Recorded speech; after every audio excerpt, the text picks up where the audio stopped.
Dear learner, मैं सुल्तान। पुनः स्वागत है आपका स्पेशल एजुकेशन क्वेश्चन बैंक यानी कि विशेष शिक्षा प्रश्न बैंक के MCQ सीरीज 16 यानी कि 16 में। इसमें बहुत ही धमाकेदार प्रश्न हैं। इससे पहले MCQ सीरीज के 15 वीडियोज बनाए जा चुके हैं, उन्हें आप अवश्य देखिए। और उन्हें आप लोगों ने बहुत देखा है, बहुत ही आपने कमेंट किया है कि क्वेश्चन को भी इंक्रीज कीजिए सर, और प्रश्न भी और थ्योरेटिकल भी बनाइए और PRT एंड TGT से भी लीजिए। तो उन सभी से भी प्रश्न लिए गए हैं। आप प्रत्येक सीरीज को ज़रूर देखिए, उन सब में बहुत ही बेहतरीन प्रश्न हैं। और ये भी जो MCQ सीरीज 16 है, बहुत ही अच्छी सीरीज है। यदि आप पूरा देखते हैं तो आपको बहुत ही लाभ होगा। आपके विभिन्न प्रकार के एग्ज़ाम के दृष्टिकोण से भी बहुत है, चाहे कोई एंट्रेंस एग्ज़ाम हो या कोई वैकेंसी आई हो, कोई भी ऐसी जॉब जिसमें आपको एग्ज़ाम देना हो और स्पेशल एजुकेशन से रिलेटेड प्रश्न आते हों, उसमें आपको ऐसे क्वेश्चन ज़रूर मिलेंगे। बहुत ही अच्छे प्रश्न हैं जो आपके एग्ज़ाम में आएंगे ही आएंगे। तो वीडियो को पूरा देखिए। और इससे पहले MCQ सीरीज के जो 15 प्रश्न हैं, उन सब के जितने भी वीडियोज बनाए जा चुके हैं, उनका लिंक भी इस डिस्क्रिप्शन बॉक्स में दे दिया जाएगा। आप उन्हें ज़रूर देखिए, और बहुत ही बेहतरीन प्रश्न हैं। आप अगर पूरा वीडियो देखेंगे, जितने भी वीडियोस हैं, तो आपको लाभ जरूर होगा। तो चलिए स्टार्ट करते हैं। MCQ सीरीज 16 का ये रहा आपके सामने पहला सवाल। इससे पहले यदि आपने वीडियोस को अभी तक लाइक नहीं किया तो तुरंत लाइक कर दीजिए and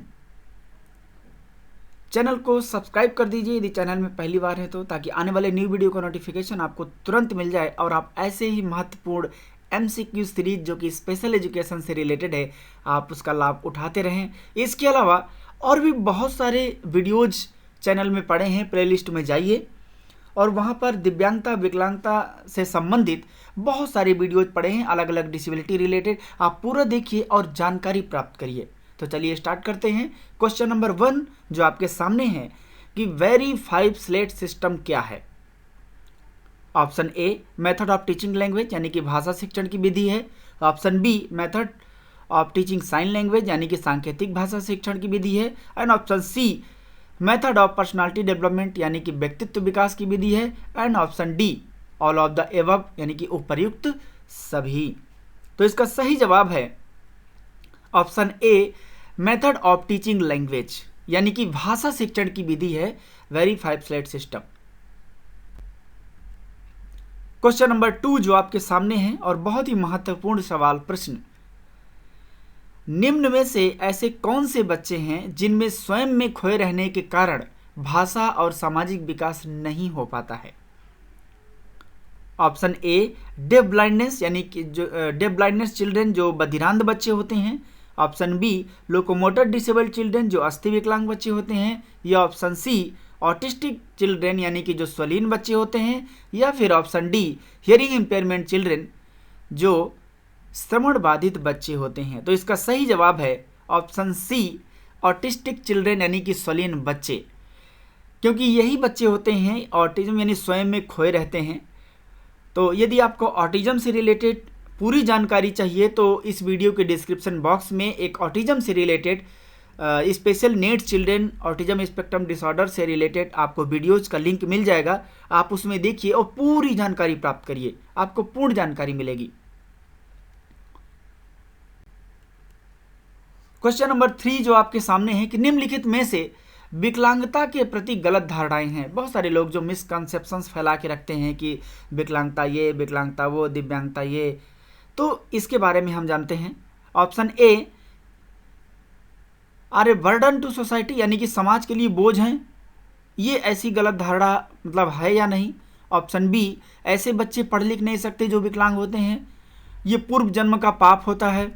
option D all of the above यानी कि ये जितने भी ABC हैं क्या वो सभी सही हैं या विकलांगता के प्रति ऐसी गलत धारणाएं हैं। तो इसका सही जवाब है option D all of the above यानी कि ये बिल्कुल सभी आजकल के समाज में सब लोग विकलांगता के प्रति इतनी अच्छी धारणा नहीं बनाए हैं, क्योंकि अभी भी बहुत सारे ऐसे क्षेत्र एरियाज हैं जहाँ पर जागरूकता की बहुत कमी है और उस जागरूकता की कमी के कारण ऐसी गलत धारणाएं विद्यमान हैं। क्वेश्चन नंबर 4, MCQ सीरीज 16 का क्वेश्चन नंबर 4 जो आपके सामने है कि RCI, जिसे हम रिहेबिलिटेशन काउंसिल ऑफ इंडिया कहते हैं, उसके द्वारा कितने श्रेणी के व्यवसायिकों को कवर किया जाता है। बहुत ही महत्वपूर्ण प्रश्न है और बहुत ही महत्वपूर्ण सीरीज है। यदि अभी तक आपने लाइक नहीं किया तो लाइक जरूर कर दीजिए। तो चलिए देखते हैं कितने व्यवसायिकों को, कितने प्रोफेशनल्स को कवर करती है। ऑप्शन ए 7 श्रेणियों में यानी कि इन 7 कैटेगरीज में, इन 10 कैटेगरीज यानी कि 10 श्रेणियों में, ऑप्शन सी इन 15 कैटेगरीज यानी कि 15 श्रेणियों में, या फिर ऑप्शन डी इन 16 कैटेगरीज यानी कि 16 श्रेणियों में। जो व्यावसायिक होते हैं विशेष शिक्षा से संबंधित, तो कितने कैटेगरी में बांटती है। तो इसका जो सही जवाब है वो है ऑप्शन ए इन 16 कैटेगरीज यानी कि 16 श्रेणियों में। और ये रही आपकी सभी 16 श्रेणियाँ जो RCI द्वारा निर्धारित हैं, ये आप देख पा रहे हैं। और जो स्पेशल एजुकेटर बनते हैं वो कैटेगरी नंबर अगर 5 देखेंगे, जहाँ पर special teachers for educating and training the handicap ये लिखा हुआ है, इस कैटेगरी में जो डिप्लोमा B.Ed M.Ed ये करते हैं ये इस कैटेगरी में आते हैं। बाकी सभी अलग कैटेगरीज भी इसमें मौजूद हैं, जो ideologist, clinical psychology, year mould technician वगैरह वगैरह, ये 16 कैटेगरीज में ये प्रोफेशनल्स को रेडी करता है।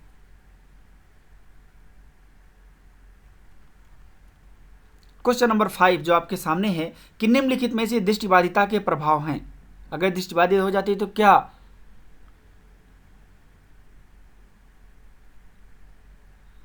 जो यहाँ पर ध्यान दीजिए कि निम्नलिखित में से दृष्टिबाधिता के प्रभाव हैं, तो जो इसकी इंग्लिश लिखी है द फॉलोइंग और द इफेक्ट ऑफ, यहाँ पर होगा या तो विजुअल इम्पेयरमेंट या तो ब्लाइंडनेस यहाँ पर हो जाएगा। तो यहाँ पर जो ड्रंकनेस लिखा हुआ है ये गलत है, ये टाइपिंग मिस्टेक है, आप इसे ज़रूर ध्यान दीजिए।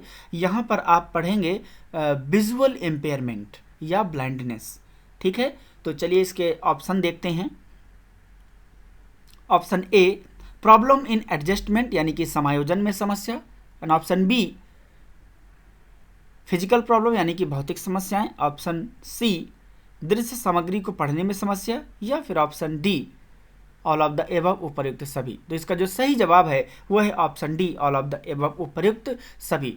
बिल्कुल सही बात है कि समायोजन नहीं कर पाते हैं, किसी भी वातावरण में एक स्थान से दूसरे स्थान तक कैसे जाना है उसमें प्रॉब्लम होती है। किसी वस्तु को पकड़ें या ना पकड़ें, भौतिक समस्याएं भी देखने को मिलती हैं इनको। इसके अलावा दृश्य सामग्री को पढ़ने में, अब दृश्य सामग्री कैसे पढ़ सकते हैं क्योंकि ये तो देख ही नहीं सकते ना, देखने में प्रॉब्लम है। तो अगर किसी को दृष्टिबाधिता हो जाती है तो उसके क्या प्रभाव होते हैं, ये सुन सकते हैं। अगर हम ये कहते हैं कि किसी ऑडियो को या ऑडियो रिकॉर्ड बुक है उसे पढ़ सकते हैं या नहीं, तो ये ठीक होता, लेकिन यहाँ पर दृश्य सामग्री है तो उसको बिल्कुल नहीं पढ़ सकते।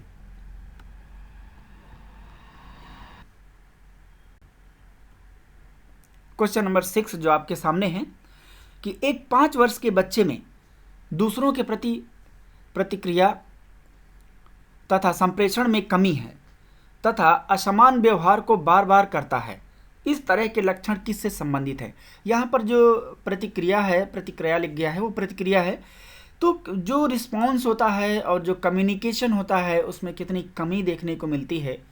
तो ये जो लक्षण है वो किससे संबंधित हैं, तो इसमें हम ऑप्शन में देखते हैं। ऑप्शन ए हियरिंग इम्पेयरमेंट चिल्ड्रन यानी कि श्रवण बाधित बच्चों से, या फिर ऑप्शन बी ऑटिज्म चिल्ड्रन यानी कि स्वलीन बच्चों से, या फिर option C visually impairment children यानी कि दृष्टिबाधित बच्चों से, या फिर option D learning disabled children यानी कि अधिगम अक्षम बच्चों से। तो इसका जो सही जवाब है वो है ऑप्शन बी ऑटिज्म चिल्ड्रन यानी कि स्वलीन बच्चों में। इनमें रिस्पॉन्स करने की, संप्रेषण में कमी, असमान व्यवहार, ये सब दिखता है क्योंकि ये स्वयं में खोए रहते हैं, जिसके कारण ये ना तो लैंग्वेज का विकास हो पाता है ना तो व्यवहार का विकास हो पाता है। इसलिए हम इसको विकासात्मक समस्या कहते हैं। तो विकास नहीं हो पाता इनका, सोशल इंटरेक्शन बिल्कुल नहीं हो पाता, जिससे समाज की विभिन्न गतिविधियों के बारे में इनको कोई जानकारी नहीं होती है। इसलिए ऑप्शन बी सही होगा। क्वेश्चन नंबर 7 जो आपके सामने है कि सफल समावेशन को निम्नलिखित की आवश्यकता होती सिवाय, यानी कि 4 ऑप्शन होंगे जिनमें से एक गलत होगा, तो आपको ध्यान देना है। ऑप्शन ए कैपेसिटी इन्हेंसमेंट यानी कि क्षमता संवर्धन, ऑप्शन बी सेंसिटिव यानी कि संवेदनशील बनाना, ऑप्शन सी पृथक्करण यानी कि सेपरेशन बिल्कुल अलग, या ऑप्शन डी पेरेंटल इन्वॉल्वमेंट। तो इसका सही जवाब है ऑप्शन सी सेपरेशन पृथक्करण, यानी कि अगर अलग ही करना है तो फिर समावेशन क्यों? अगर समावेशन को हम सफल बनाना चाहते हैं तो हम अलग नहीं, जब सबको साथ में लेकर के चलते हैं। तो ये चीज़ें महत्वपूर्ण है, और ऑप्शन डी सी जो सेपरेशन है पृथक्करण वो सही होगा। क्वेश्चन नंबर 8 जो आपके सामने है कि फर्नाल्ड विधि किससे संबंधित है? ऑप्शन ए श्रवण यानी कि हियरिंग से, ऑप्शन बी टच यानी कि स्पर्श से, एंड ऑप्शन सी विजन यानी कि दृष्टि से, and option D all of the above उपर्युक्त सभी। तो इसका सही जवाब है option D all of the above उपर्युक्त सभी। तो फर्नाल्ड विधि किससे संबंधित है? श्रवण, स्पर्श, दृष्टि, सभी से। क्वेश्चन नंबर 9 जो आपके सामने है और बहुत ही महत्वपूर्ण प्रश्न है कि बौद्धिक अक्षम बच्चों को सामाजिक क्रियाओं को देने का तात्पर्य क्या है? यानी कि अगर कोई सामाजिक गतिविधियां उनको करने के लिए दे दिया जाता है तो उसका क्या तात्पर्य है? ऑप्शन ए सामाजिक कार्यों में भाग लेने से, ऑप्शन बी कानूनी शिक्षण यानी कि legal education, option C right to life यानी कि जीवन का अधिकार, and option D to give offence यानी कि अपराध का अधिकार देने के लिए। तो ये तो चौथा तो बिल्कुल ही बेकार है, सही नहीं ऑप्शन। इसका जो ऑप्शन ए सही है, जो सही जवाब है ऑप्शन ए कि पार्टिसिपेशन इन सोशल वर्क यानी कि सामाजिक कार्य में भाग लेना, क्योंकि थोड़ा बहुत सामाजिक बनाना भी ज़रूरी है। वो समाज की चीज़ों को देखता है, जानता है, तो अगर हम सामाजिक क्रियाओं में उसको शामिल करते हैं, जोड़ते हैं, तो वो सामाजिक कार्य में भाग लेने से संबंधित, इसलिए ऑप्शन ए सही होगा। क्वेश्चन नंबर 10 जो आपके सामने है कि निम्नलिखित में से विकलांगता से संबंधित मंत्रालय है, यानी कि जो दिव्यांग बच्चों से संबंधित जितने भी बातें हैं, एक्टिविटीज़ हैं उनके वेलफेयर से रिलेटेड, तो उन सब से रिलेटेड कौन सा मंत्रालय है, कौन सी मिनिस्ट्री है? Option A ministry of labour यानी कि श्रम मंत्रालय, option B ministry of education यानी कि शिक्षा मंत्रालय, option C ministry of home affair यानी कि गृह मंत्रालय, या option D ministry of social justice and empowerment या सामाजिक न्याय एवं अधिकारिता मंत्रालय। तो इसका जो सही जवाब होगा वो होगा ऑप्शन डी सामाजिक न्याय एवं अधिकारिता मंत्रालय। क्वेश्चन नंबर 11 जो आपके सामने है और बहुत ही महत्वपूर्ण प्रश्न है, ये एग्जाम में आ चुका है कि कान की तीनों हड्डियों के समूह को क्या कहते हैं? Option A ossicular chain, option B ossicular discontinuity, and option C ear canal, option D tendon. तो इसका जो सही जवाब होगा वो है ऑप्शन ए ऑसिकुलर चेन। ये आइडियोलॉजी से, कान जो हियरिंग प्रॉब्लम जो उससे रिलेटेड है कि जो कान में 3 हड्डियां होती हैं, उन तीनों हड्डियों को जो नाम है मैलियस, इनकस और स्टेपेस, और स्टेपेस सबसे छोटी हड्डी होती है। इसके अलावा कान बहुत बड़ा है, कान के 3 भाग होते हैं, विभिन्न प्रकार के उसके जितने भी पार्ट है वो सब के बारे में भी आप गहराई से पढ़िए। तो अभी का जो प्रश्न नंबर 11 का कान की तीनों हड्डियों के समूह को क्या कहते हैं? तो ऑसिकुलर चेन कहते हैं। क्वेश्चन नंबर 12 जो आपके सामने है कि निम्नलिखित में से आवाज़ के प्राचल हैं, यानी कि वॉइस पैरामीटर कौन कौन से हैं? Option A quality, option B intonation, and option C pitch, and option D all of the above.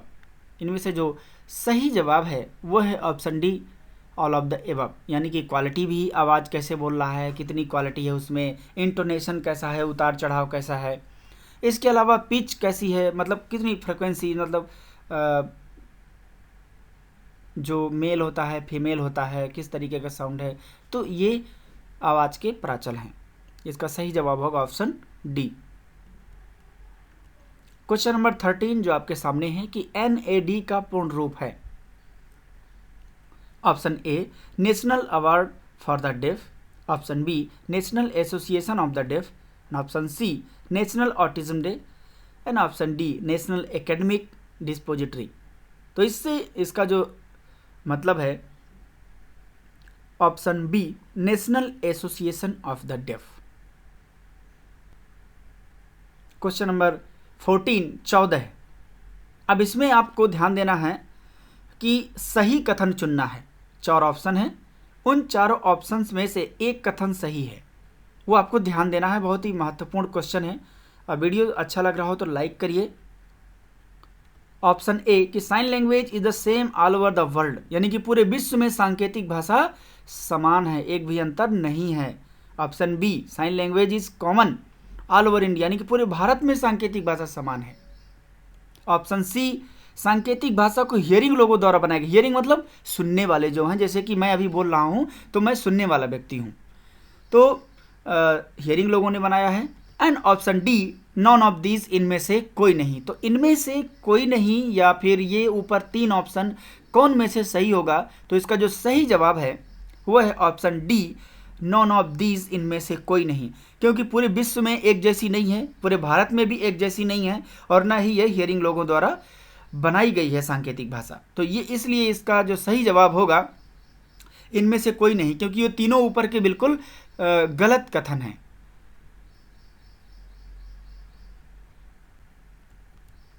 Question number 15 जो बहुत ही महत्वपूर्ण है कि बधिर बच्चों की मुख्य शैक्षिक आवश्यकताएं होती हैं, मतलब कैसे सीखना चाहता है वो। जैसे एक सामान्य व्यक्ति सीखना चाहता है कैसे, वैसे ही बधिर बच्चों की आवश्यकताएं होती हैं कि वो कैसे सीखे। ऑप्शन ए विशेष शिक्षकों द्वारा शिक्षा मिलना, यानी कि education by special ed teachers, यानी कि एजुकेशन बाय स्पेशल टीचर्स, विशेष शिक्षकों द्वारा शिक्षा मिलना। Option B using sign language, यानी कि सांकेतिक भाषा का उपयोग करना। या option C more than use of TLM, यानी कि टीएलएम का अधिक उपयोग करना, मैक्सिमम यूज, जितना ज़्यादा कर सके हम, जिसको टीएलएम को जो फुल फॉर्म है टीचिंग लर्निंग मटेरियल, जो शिक्षण अधिगम सामग्री होती है उसे हम टीएलएम कहते हैं, जो शिक्षण के दौरान प्रयोग की जाती है बच्चों को पढ़ाने के लिए, समझाने के लिए और शिक्षण प्रक्रिया को अनुकूलित करने के लिए, बच्चों के अनुसार बनाने के लिए। Option D all of the above, उपर्युक्त सभी। तो इसका सही जवाब है option D all of the above, उपर्युक्त सभी। तो ये सभी चीज़ें ज़रूरी होती हैं। सांकेतिक भाषा भी बधिर बच्चों को ज़रूरत होती है जो डेफ बच्चे होते हैं, और ख़ास करके स्पेशल एजुकेटर पढ़ाते हैं, विशेष शिक्षक पढ़ाते हैं तो बहुत ही अच्छा रहता है, क्योंकि उन्हें बच्चों की आवश्यकताओं को, विशेषताओं का पता रहता है, इसलिए टीएलएम भी वो अच्छे से यूज कर पाते हैं। लेकिन अगर सामान्य शिक्षक उन्हें पढ़ाएंगे तो वो बेहतर, उनका डेवलपमेंट नहीं हो सकता है, ना कि वो बेहतर ज्ञान भी प्राप्त कर सकते हैं और ना ही एजुकेशन में सफल हो सकते हैं, उनकी उपलब्धि भी नहीं से प्राप्त हो सकती है। इसलिए ऑप्शन डी सही है, ऑल ऑफ द एबव। तो ये आज के एमसीक्यू सीरीज 16 के 15 सवाल जो कंप्लीट हुए। आशा करता हूँ कि आपको ये पसंद आएगा सीरीज, और कमेंट करके ज़रूर बताइए कि आपको कैसा लगा, कैसे क्वेश्चन है, और आगे भी ऐसी ही सीरीज कंटिन्यू चाहते हैं या नहीं, ये भी आप मुझे ज़रूर बताइए। तो वीडियो को लाइक कीजिए एंड कमेंट कीजिए ज़रूर, साथ में दोस्तों तक शेयर ज़रूर कीजिए ताकि सभी लोग लाभ उठा सकें। थैंक यू सो मच, बहुत बहुत धन्यवाद आपका इस वीडियो को देखने के लिए। एंड लाइक करिए, चैनल में पहली बार है तो फटाफट सब्सक्राइब करिए, साथ में बेल आइकन को प्रेस कीजिए जिससे आने वाले न्यू वीडियो का नोटिफिकेशन आपको तुरंत मिल जाए, और अपने दोस्तों तक शेयर जरूर करिए जिससे ऐसे ही महत्वपूर्ण एमसीक्यू सीरीज का लाभ उठा सके और स्पेशल एजुकेशन को महत्वपूर्ण बना सकें। थैंक यू सो मच, जय हिंद।